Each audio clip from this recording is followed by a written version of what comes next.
Ladies and gentlemen, I was too bright, right in my face.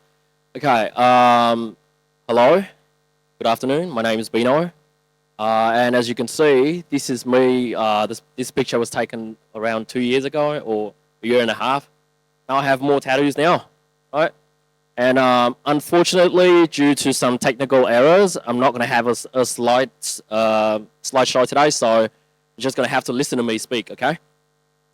Right, and I was really indecisive. I didn't know if I should put my hair in a bun like in the picture or in a cap, but I decided to go with a cap because this is how I look like these days when you watch me on YouTube, TikTok or Facebook. So I'm going to go with this looks. All right, and as previously mentioned, the topic today that I'm going to speak about is called From Frustration to Action. Okay, so what frustrated me? Let me take you back to 2020, which is 4 years ago, right? This is the time when COVID hit. And back in that time, I was still living in Australia, in Sydney, Australia, with my family. I had a little daughter back then. She was born in 2020, right before COVID hit Australia. So I didn't really know how strict the lockdown was in Vietnam, but in Australia, it was a little bit milder. It wasn't that strict. So we had sort of more freedom there in Australia. We could go out. We could still drive to supermarkets and stuff. From what I heard in Vietnam, it was really strict. You couldn't even get out of your house. You need to apply for some sort of pass in order to get out to buy goods, right? So it all started in that year, earlier that year. Little did you know that before I had my current TikTok channel, I had a different TikTok channel back then, a different account. So the whole thing that, the thing that frustrated me, I'm gonna get to that part now. I just want to say that during COVID, I'm pretty sure that all of you here, you did the same thing as me. You stayed home all day, you whined, right? And then back in that time, I found TikTok. I found TikTok during 2020. I had known about TikTok before that, but to me, I considered it an application for young people who love dancing. And I didn't like dancing. So I was like, no, I wouldn't touch that. But then it all started because of my wife. So she downloaded TikTok, she started using it, and then she started getting content from Vietnam. And then I bumped into this guy. I'm pretty sure if you followed me long enough, you'll know who I'm talking about. So he was a content creator, he was a TikToker, and he was pretty big on TikTok back then. Everyone knew him for teaching people new words in English, uncommon words, that IELTS words, if you may, IELTS words. And that frustrated me because having lived in Australia for 4 years, because I moved to Australia when I was 27, it was in 2016. I had lived in Australia for 4 years. So back in that time, I was so used to the real English, the everyday English that native speakers speak every single day. So when I heard this guy for the first time, I was like, what is this? Because this guy, I don't know, I don't want to mention the guy's name, but he often opens his videos with this word, or for example, ồn ào, tiếng Anh là gì? Từ này cực kỳ khó. That's how he always started his video. So I'm pretty sure like some of you here, you already know who I'm talking about. And some of his words, I was like, yeah, okay. But most of the time, the words that he taught, I was like, no, I've never heard that in my life. And that was weird because I was working in a bank back then. I was working in St. George. This is a subsidiary of Westpac, which is one of the biggest 4 banks in Australia back then. And I had been in numerous meetings hosted by high-ranking officers and people who worked in St. George. And I never had any problem understanding these people, even my higher-ranking bosses. But I had trouble understanding this guy and the words that he taught people. So I was like, this is wrong. And that was the problem. That frustrated me. So I even took it as far as, because back in the time I was having two jobs. I was working at the bank at the same time, and I was working at Daiso, which is a Japanese retail store that sells everything for $2.80. So I even went as far as asking my customers directly. Whenever I was at the counter, an Australian customer passes by, and if I serve that person, I'm going to go straight and ask them, hey, excuse me, I know this is very random, but do you know this word? And I just stated all the words that this guy taught people on his TikTok channel. And to my surprise, most of the words that he taught, my customers, they didn't know. I can still recall this word, cacophonous. Have any of you heard of that word? Cacophonous. All right.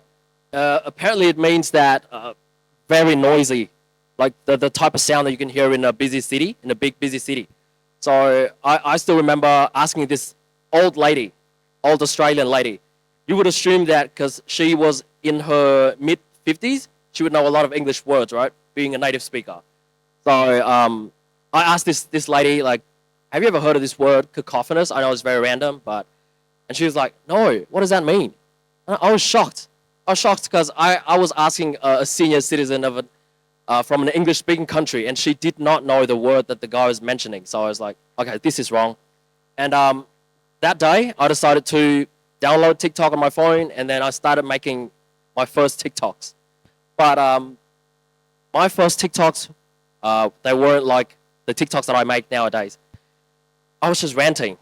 I'm going to be honest with you. My first TikTok channel, I created it. I started making my TikToks out of sheer frustration. I did not want to help people back then. My whole intentions was to expel this guy, not to help people. I just wanted to show people, hey, this guy was wrong. That is not how native speakers use English on a daily basis. And that is why you're wasting time learning these words. You're not going to get anywhere with your English learning journey. And to my surprise, I got a lot of views. But then what surprised me more was that I got a lot of positive feedbacks from my viewers. But I consider my content back then very toxic. Very toxic, because during the time that I had my first channel, all I talked about was I was ranting, venting about this guy.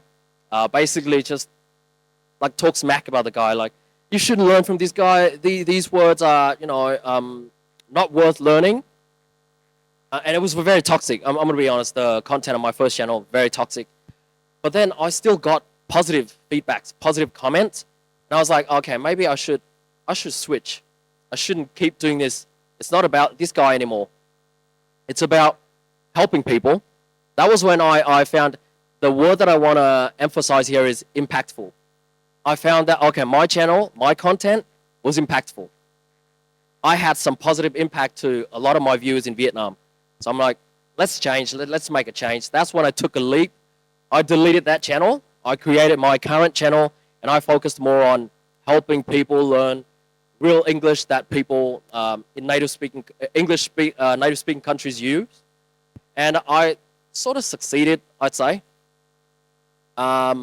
Okay, and I can still remember this day. I went to a Vietnamese market back when I was still living in Australia. Went to this market, and I would assume that nobody in Australia would consume my content because they were already living in Australia. Why would they want to watch a guy who teaches English, right? They could already speak English. But, well, I was surprised that a lot of people, Vietnamese people living in Australia back then, they recognized me. And they said, oh, wow, even though we live here, we never actually realized that this is how Aussies speak English. And thanks to your content, that we realized that. And from now on, and I fixed people's pronunciation a lot back then. And a lot of them said to me that, oh, thank you for your content. And I think that from now on, I'm going to start pronouncing words like how you taught us. So I was thinking back then, because I had a stable job at a bank. Not a lot of people know this, but right before I decided to move back to Vietnam, I got a promotion. I was working as a credit officer back then at the bank. A credit officer's job is to assess people's applications for their credit cards and their personal loans. So basically, I'm going to run you through my job back then. Basically, I would sit at my desk and I would receive a lot of applications from people asking to get their credit cards or asking to get a loan, to get a personal loan, up to $50,000. And I did my job pretty well. So I got a promotion. My boss wanted me to work as a home loan officer. So a home loan officer is basically you process all the home loan applications. People want to buy a property. They have to apply for a home loan of up to $10 million. But I was like, I was thinking for about a week. I talked to my wife and I was like, you know what? Let's take a leap. Let's get out of this comfort zone because, well, obviously I was in my comfort zone. I had a job. I had a stable job at the bank. I got a promotion. I had a property. We even bought a property. We bought a property before that. But I was like, let's put everything behind us. Let's move back to Vietnam. I want to take in a new identity. The new identity is called a content creator. So up to the time that I was in Australia, before I moved back to Vietnam, I never identified myself as a content creator. I made videos, I made TikToks just for fun, just as a hobby, just to help people. But after that, after the promotion, I decided to move back, to put everything behind me, move back to Vietnam. And then we did. And if you ask me that, did I regret that? I'm going to say that I regretted it a little bit at first. Because the first month that I moved to Vietnam, I'm going to tell you that I had this reverse culture shock. Because I was so used to living in Australia. I lived in Australia 6 years before that. And before I moved to Australia, I had lived 4 years in Russia and 2 years in Ukraine. So I was so used to living among white people, sort of. That's why moving back to Vietnam, getting used to all the the customs here and the traffic here in Vietnam is what I hate the most. Getting used to that put me in a mild depression. And during the first month in Vietnam, I regretted my decision a lot, not a bit, a lot. But then after that, after the time has gone, I was used to it. So I took in a new identity, a content creator. That was a time that I identified myself as a full-time content creator and sort of an English tutor, if you may, because I do teach English now. And was it hard? I'm going to say that my plan didn't go as I expected. I would think that moving back to Vietnam, I would have a lot more time to work with my content, to make more content. I was so wrong. Apparently moving back here, I have a lot more invitations from different brands. And because of these commercial videos that I had to make, I got lazier and lazier. So that's why my production rate even went down. I made less videos than back when I was still in Australia. So working as a full-time content creator is really hard, but I'm pretty proud of it because I get to do what I love. I never knew that I wanted to be a content creator back then. I was in my safe zone, in my comfort zone, and I ditched everything. I moved back here. So we have Mei Chan. Where's Mei Chan? I don't see her. She's a content creator, and I just want to say that she, of all people, I'm pretty sure she understands how hard it is to be a content creator. You have to face negative comments, negative feedbacks, and even negative messages directed towards you on various social media platforms such as TikTok. I got a lot of negative comments and even direct messages insulting me and my family on TikTok, on Instagram, on Facebook, a lot. But fortunately, I got used to it. A lot of people are not that lucky, though. I'm not sure if I should mention her name here, but I'm pretty sure you're all familiar with Hành Vi, right? I once talked to Hành Vi's manager, and he told me the story of how there's this one time Hành Vi read she decided to, she had, so at night, right? One night she had an event the next morning. But for some reason, she decided to stay up late and go through all the negative comments on her socials. And the guy said that she started crying from midnight till morning. She didn't sleep or she slept for 2 hours or something.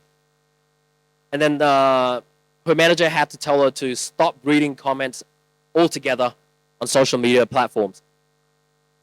So I think that I'm a little bit luckier than a lot of other content creators since I'm a guy, probably. Maybe I'm tougher than them. I can take it. I can take all the negative comments. But I just want to say that navigating through the whole content creating waters, it's not easy at all. It's not easy. I had to go through a lot to be able to stand here in front of you today, to be a content creator that I am now. And before I end my speech, I just want to tell you a little bit more about learning English in particular and learning languages in general. Because as someone who used to speak 5 languages on a daily basis, I used to speak French and Arabic back in Russia. So I could speak 5 languages: Vietnamese, English, French, Russian, and Arabic. The 4 skills that you learn when you take the IELTS test, listening, speaking, reading, and writing, they go in that order. They go in that order naturally. So picture when you were a kid, right? Picture when you were a kid. When you were a newborn, you were born, right? As a kid, you couldn't see, you couldn't hear. And then in the first year of your life, all you could do was to hear people speak. That's the first skill that you learned. And then you started babbling, you started repeating what people taught you. You started saying ba ba ma ma ba ba blah, right? And then your parents taught you how to read. And then when you go to school, you go to year 1, your teachers at school teach you how to write, right? So these 4 skills, they go in that order. And my piece of advice for you when learning English, or if you have the intentions to learn any other foreign language, is to learn in that order. First, learn to listen. All right, learn to listen, and then to speak, and then to read, and then to write. Prioritize on learning how to listen to a language, understand it, and speak it. It's very important. Yeah, I think that's it. That's my advice. That's my piece of advice for you when you want to learn a language. And also, sorry, I was saying this the other day. 2 days ago, I had an event, and I was talking about this. Let me tell you a quick story before I end my speech, okay? I had this student of mine.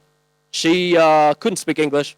She's my age. I was born in 1989, and she said that she had learned English for over 20 years. Over 20 years, she couldn't speak it. That's why she joined my class. And you know what she learned after my class? Nothing. She came up to me with the truth. She said that, "I'm sorry, I liked your style of teaching, but I did not learn anything." And I was like, "Oh, why is that?" And she said that maybe English is not for me. Maybe English is not just for me. And let me tell you her profession, okay? She is a translator.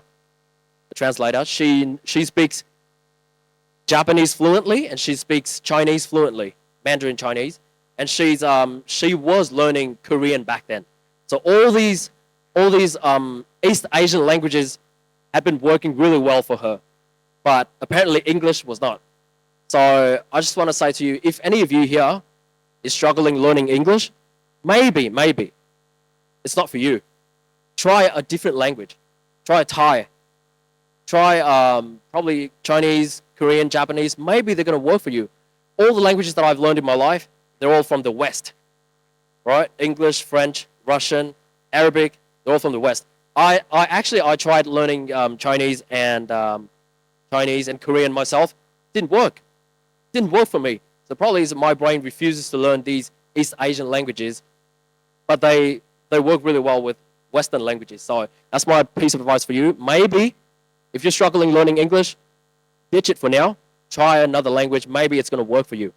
That's my advice as a content creator, as an English content creator for you. And I think that's it. That's the end of my speech today. Thank you for listening. Thank you for being here, listening to me. I love you all.